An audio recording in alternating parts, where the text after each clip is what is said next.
الله الرحمن الرحيم قالوا سبحانك لا علم لنا إلا ما علمتنا إنك أنت العليم الحكيم قال يا آدم أنبئهم بأسمائهم فلما أنبأهم بأسمائهم قال ألم أقل لكم إني أعلم غيب السماوات والأرض وأعلم ما تبدون وما كنتم تكتمون وإذ قلنا للملائكة اسجدوا لآدم فسجدوا إلا إبليس أبى واستكبر وكان من الكافرين صدق الله مولانا العظيم الصلاة والسلام عليك يا رسول الله الصلاة والسلام عليك يا حبيب الله الصلاة والسلام عليك يا نبي الله وعلى آلك وأصحابك يا نور الله قالوا سبحانك بولے پاکی ہے تجھے لا علم لنا الا ما علمتنا ہمیں کچھ علم نہیں مگر جتنا تو نے ہمیں سکھایا انک انت العلیم الحکیم بے شک تو ہی علم و حکمت والا ہے یہ فرشتوں کا جواب ہے فرشتوں اور حضرت آدم علیہ السلام کی تخلیق کے بارے میں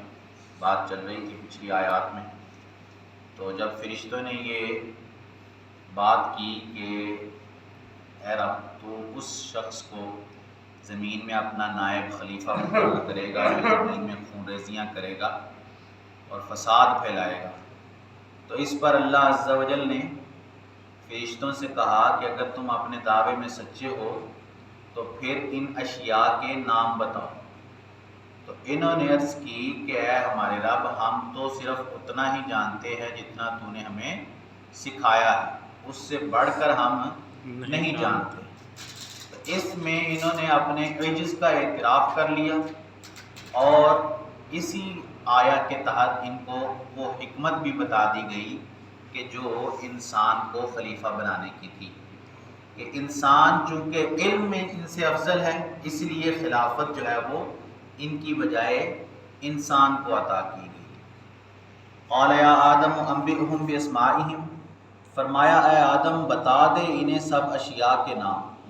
فلما انبأهم باسمائهم جب اس نے یعنی آدم نے انہیں سب کے نام بتا دیے قال الم اقل لكم انی اعلم غیب السماوات والارض تو رب نے فرمایا میں نہ کہتا تھا کہ میں جانتا ہوں آسمانوں اور زمین کی سب چھپی چیزیں وَأَعْلَمُ مَا تُبْدُونَ وَمَا كُنْتُمْ تَكْتُمُونَ اور میں جانتا ہوں جو کچھ تم ظاہر کرتے ہو اور جو کچھ تم چھپاتے ہو یہ پھر آدم علیہ السلام کو اللہ عز و جل نے چونکہ پہلے سے ہی ان چیزوں کا ناموں کا علم عطا فرما دیا تھا تو جب فرشتوں نے عجز کا اظہار کیا کہ ہم تو ان کے نام نہیں جانتے کیونکہ ہمارے پاس تو علم نہیں ہے اس کا تو پھر اللہ عز و جل نے آدم علیہ السلام سے حکم فرمایا کہ آپ جو ہے وہ ان اشیاء کے نام ان کو بتا دیں تو آدم علیہ السلام نے ان اشیاء کے نام ان فرشتوں کو بتا دیے یہاں جو فرمایا وَعَلَمْ مَا تُبْدُونَ وَمَا كُنْتُمْ تَكْتُمُونَ یعنی اللہ جانتا ہے جو کچھ تم ظاہر کرتے ہو اور جو کچھ تم چھپاتے ہو ظاہر جو کیا تھا وہ فرشتوں نے وہ اعتراض تھا جو انہوں نے کیا کہ انسان جو ہے وہ خون ریزیاں کرے گا اور فساد پھیلائے گا اور جو چھپی ہوئی بات تھی وہ یہ تھی کہ وہ یہ سمجھتے تھے کہ انسان کی بجائے ہم جو ہے وہ خلافت کے زیادہ مستحق ہیں کیونکہ ہم اللہ عز و جل کی پیروی کرنے والے اس کے حکم کے پابند ہیں ہر وقت اسی کے حکم کے ماتحت ہیں کبھی اس کے حکم کے خلاف نہیں چلتے تو انسان سے بڑھ کر خلافت جو ہے وہ ہمیں ملنی چاہیے تو اللہ نے فرمایا جو کچھ تم نے ظاہر کیا اور جو کچھ تم نے چھپایا وہ سب اللہ عز و جل جانتا ہے وَإِذْ قُلْنَا لِلْمَلَائِكَةِ اسْجُدُوا لِآدَمَ اور یاد کرو جب ہم نے فرشتوں کو حکم دیا کہ آدم کو سجدہ کرو فسجدوا الا ابلیس، تو سب نے سجدہ کیا سوائے ابلیس کے، ابا واستکبر، کہ وہ منکر ہوا اور غرور کیا، وکان من الکافرین، اور کافر ہو گیا۔ تو جب آدم علیہ السلام کی فضیلت سب کے سامنے کھل کر واضح ہو گئی تو اللہ عز و جل نے سب فرشتوں کو حکم دیا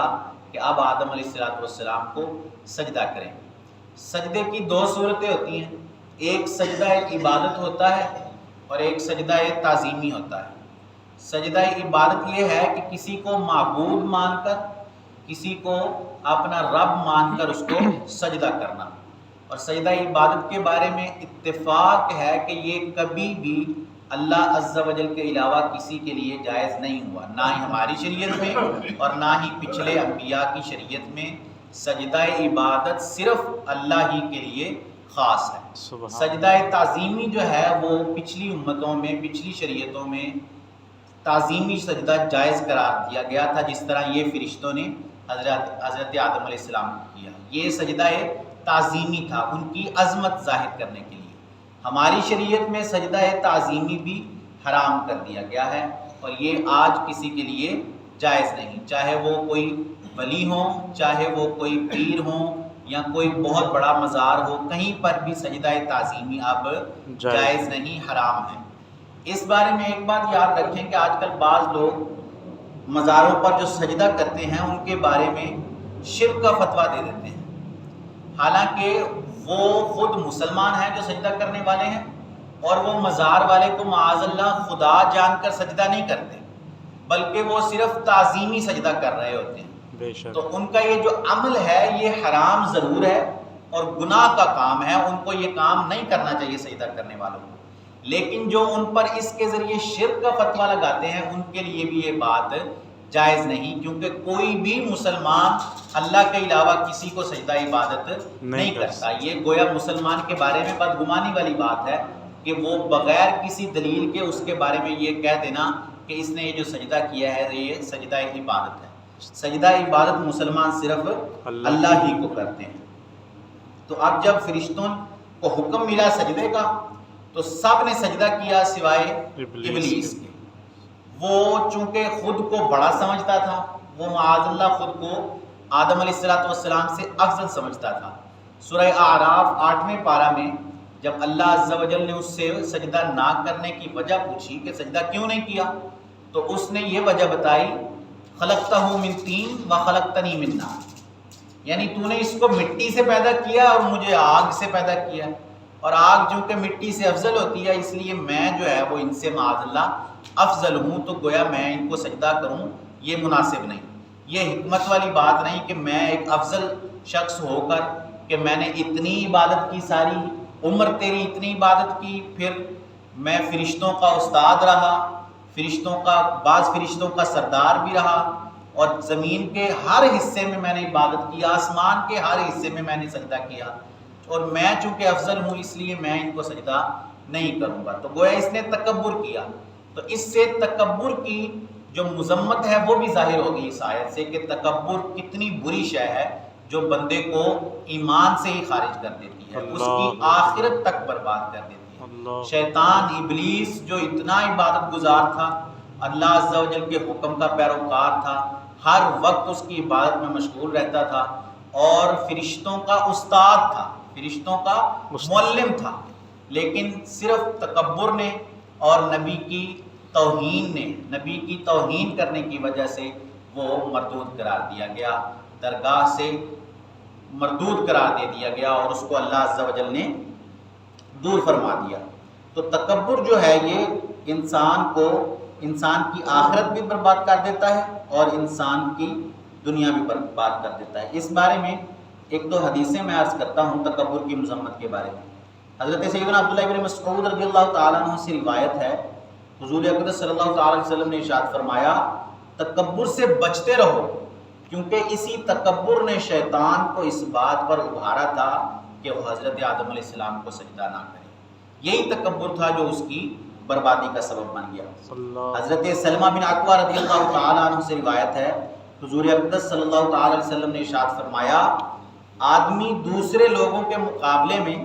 اپنے آپ کو بلند سمجھتا رہتا ہے، یہاں تک کہ اسے تکبر کرنے والوں میں لکھ دیا جاتا ہے، پھر اسے وہی عذاب پہنچے گا جو تکبر کرنے والوں کو پہنچے گا۔ اللہ عز و جل سے دعا ہے کہ اللہ عز و جل ہمیں تکبر سے ہمیشہ بچتے رہنے کی توفیق عطا فرمائے آمین۔ اور ہمیشہ عاجزی اختیار کرنے کی توفیق عطا فرمائے۔ آمین۔ متکبر جو ہے یہ اللہ کی صفت ہے، تو جب بندہ تکبر کرتا ہے تو گویا وہ خود کو معاذ اللہ اللہ کے برابر سمجھتا ہے۔ تکبر کرنا، متکبر ہونا یہ اللہ کی صفت ہے۔ اللہ عز و جل سے دعا ہے کہ اللہ عز و جل ہمیں اس نحوست سے محفوظ فرمایا۔ آمین بجاہ خاتم النبیین صلی اللہ علیہ وسلم۔ اللہم صلی علی سیدنا و مولانا محمد معدن الجود والکرم وعلی آلہ وصحبہ وبارک وسلم۔ آمین۔ اللہم انت السلام و منک السلام تبارک یا ذا الجلال والاکرام۔ آمین۔ اللہم ربنا تقبل منا انک انت السمیع العلیم آمین۔ وتب علینا انک انت التواب الرحیم۔ آمین۔ اللہم انا نسألک العفو والعافیة والمعافاة الدائمة في الدین والدنیا والآخرہ۔ آمین۔ اللہم انا نسألک علما نافعا وقلبا خاشعا ولسانا ذاکرا۔ اللہم اغفر وارحم وانت خیر الراحمین۔ سبحان ربک رب العزة عما یصفون وسلام علی المرسلین والحمد للہ رب العالمین۔ صلی اللہ تعالی علی حبیبہ سیدنا و مولانا محمد وعلی آلہ واصحابہ اجمعین برحمتک یا ارحم الراحمین۔